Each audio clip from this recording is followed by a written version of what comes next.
143편의 말씀도 142편, 141편과 같이 다윗의 시라고 우리에게 가르쳐 주고, 내용 또한 애가시라고 정할 수 있을 만큼 간절하게 간구하는 시라고 할 수 있을 겁니다.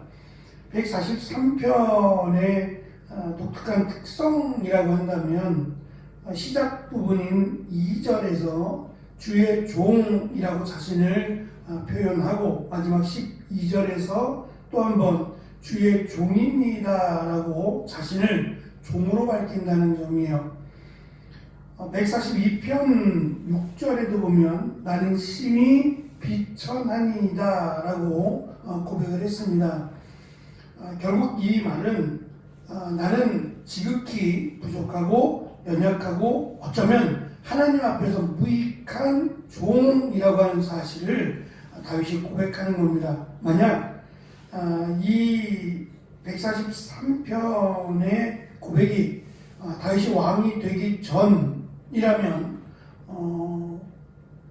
도망자의 입장에서 자신의 지금의 모습이 지금 사울에게는 사위로서 또는 이스라엘의 왕이 될 자로서 도망을 치는 겁니다. 아직은 왕이 되지 못했지만 그래도 왕의 사위로서 어느 정도 세력도 있고 또 자신의 입지를 펼 수 있는 그런 위치에 있음에도 불구하고 자신을 종으로 고백했다는 점이 놀랍고요. 만약에 다윗이 왕이 된 이후의 고백이라면 더 놀랍습니다. 가장 유일무이한 권세를 가진 마치 신과 같은, 신과 동일한 위치로 여겼던 주변 나라들을 이렇게 비교해 본다면 왕이 자기를 하나님의 종으로 여긴다는 것은 놀라울 수밖에 없는 고백입니다. 그런데 이 143편이 특별히 우리에게 귀한 것은 다윗이 자기를 비천하다 여기고 자기를 그리스도 또는 하나님의 종으로 여긴다는 것이 부끄러운 것이 아니라 자신을 종으로 여겨 내가 하나님의 소유된 자임을 고백함으로 하나님의 은혜를 더욱 간절하게 또 당당하게 구할 수 있다는 점이에요. 당시 종은 시대를 막론하고 주인의 소유였습니다. 그러니까 돈을 주고 그 종을 사는 거죠. 우리가 잘 아는 요셉의 이야기에서 파란만장한 삶을 살았던 야곱의 12아들 중에 요셉은 형들의 시기로 말미암아 상인들에게 팔려서 애굽의 종으로 가게 됩니다. 바꾸어 말하면 그 보디발이라고 하는 그 애굽의 장수가 산 거죠. 돈을 주고, 얼마를 주고 샀는지는 모르겠지만 돈을 주고 산 겁니다. 그러니까 주인의 소유가 된 겁니다. 물건이에요. 그러니까 주인이 그를 함부로 대해도 다른 사람들이 왜 저렇게 하느냐라고 말할 수 없는, 물론 인상은 좋지 않을 겁니다. 마치 종을 동물 부리듯이 이렇게 학대한다면 말릴 수는 없지만 주변의 인식은 좋지 않을 거예요. 그래도 사람인데 사람을 어떻게 저렇게 라고 궁시렁궁시렁 이렇게 말들은 하겠지만 대놓고 말릴 수 없는 그런 상황이었습니다. 그러므로 다윗이 내가 하나님의 종입니다 라고 고백한다는 것은 결국 다윗은 자신이 무언가 지금껏 142편에서도 그랬던 것처럼 지금껏 살아온 자신의 삶이 종의 삶이 아니라 마치 주인된 삶을 살았다라는 것을 우리에게 가르쳐 주는 듯해요. 자신이 모든 것을 계획했고 자신이 모든 것을 이룰 것처럼 그렇게 생각하고 진행해왔는데 결국 그것에 대한 결국은 아무도 자신을 도와줄 수 없고 아무데도 피할 곳이 없는 이런 그 마지막 마치 벼랑이 떨어지기 전 낭떠러지에 있는 것과 같은 그런 상황 속에서 드디어 자신은 하나님의 종임을 깨달았다라고 하는 것을 가르쳐 줍니다. 결국 이것은 안타깝다라고 하는 그런 우리가 그렇게 평가할 것이 아니라 오히려 이제서야 이제서야 하나님의 종림을 깨달았느냐고 마치 우리가 깨닫기를 원하는 것과 같습니다. 대표적인 또 예로 바울을 들 수 있죠. 바울은 자신의 그 보낸 편지에서 그리스도의 종이라고 대놓고 자신을 표현합니다. 그리스도의 피값으로 우리를 사셨기에 라고 설명한다면 우리 역시도 그리스도의 종이라고도 말할 수 있을 겁니다. 바울은 자신의 그 생각이나 자신의 계획이나 또 자신이 가지고 있는 여러 가지 경험들이 그리스도의 말씀을 늘 앞서가지 않기를 원했던 것처럼 보입니다.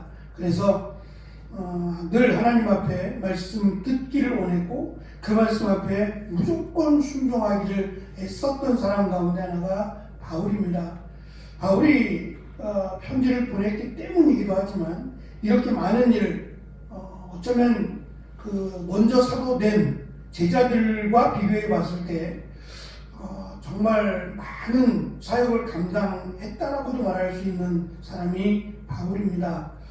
바울이 이토록 그 짧은 시간에 이렇게 많은 일들을 또 많은 교회들을 세울 수 있었던 것은 그가 그만큼 대단하고 능력이 많아서라기보다는 그가 그리스도의 종으로 살았기 때문은 아닐까라는 생각이 듭니다. 하나님이 그를 귀하게 또 높여주신 것도 그가 그리스도의 종으로 살아왔기 때문이다. 그래서 그가 교만하지 않고 또 물론 그가 3번에 걸쳐서 자신의 질병, 육체의 가시라고도 불리우는 이 간질이 됐던 안질이 됐던 평생을 쫓아다닌 이 고통스러운 질병에서 건져 주실 것을 자기를 위해서가 아니라 복음을 위해서 복음 전하는 일에 더 힘쓰기 위하여 고쳐달라고 3번이나 간절하게 기도를 했습니다.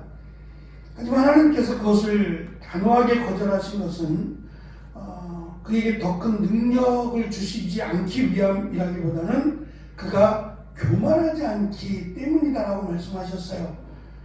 지금도 하나님은 충분히 그를 통해 역사하실 수 있고 내가 약할 때 오히려 더 나를 하나님이 들어 쓰셨기에 더 충분하다는 거죠.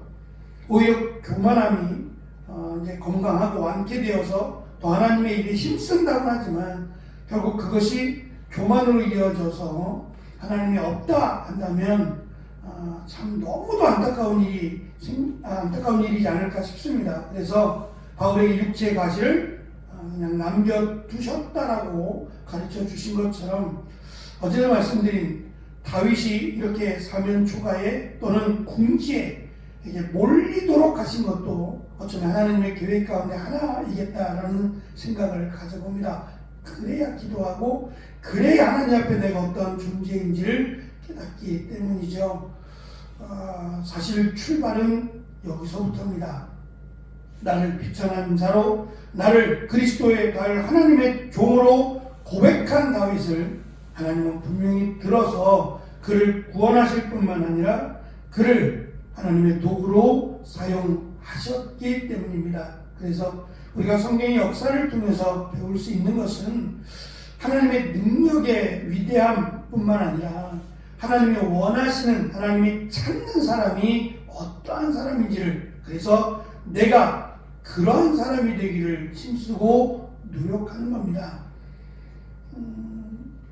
습관이라고 하는 것은 참 무섭기도 하고 또 습관을 세워가는 일들은 쉽지 않다라는 것을 느껴봅니다.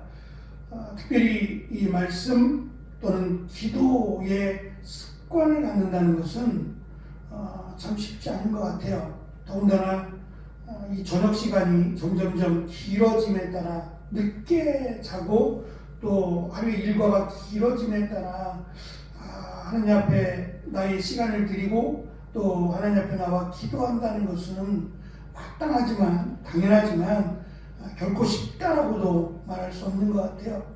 코로나 시대를 겪어가면서 두드러지게 나타난 현상 가운데 하나가 예배가 줄었다는 겁니다.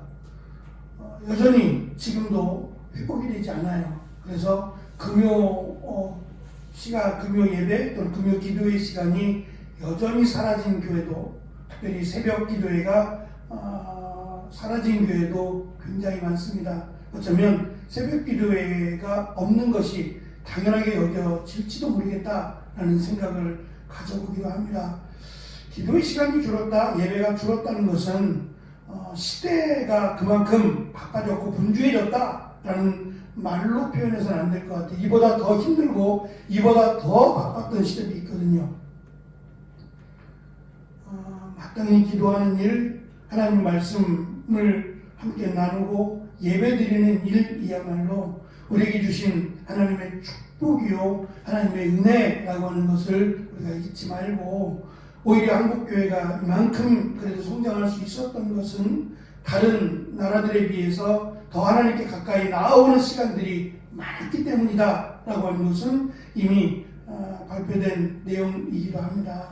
그렇다면 하나님께서 이 나라를 긍휼히 여기시고 교회들이 예배를 포기하는 일이 없고 하나님 앞에 나와 기도하는 일을 포기하지 않기를, 쉬지 않기를 간구해야 될 줄로 압니다. 다윗의 시작은 멀리 있는 데서 있는 것이 아니라 하나님 앞에 내가 하나님의 종입니다라고 고백한 여기서부터 하나님의 역사는 다시 시작되었다라는 점을 기억하고 하나님의 또 그리스도의 종으로서 하나님의 은혜를 구하는 귀한 은혜의 시간이 되시기를 간절히 축원합니다. 기도하겠습니다.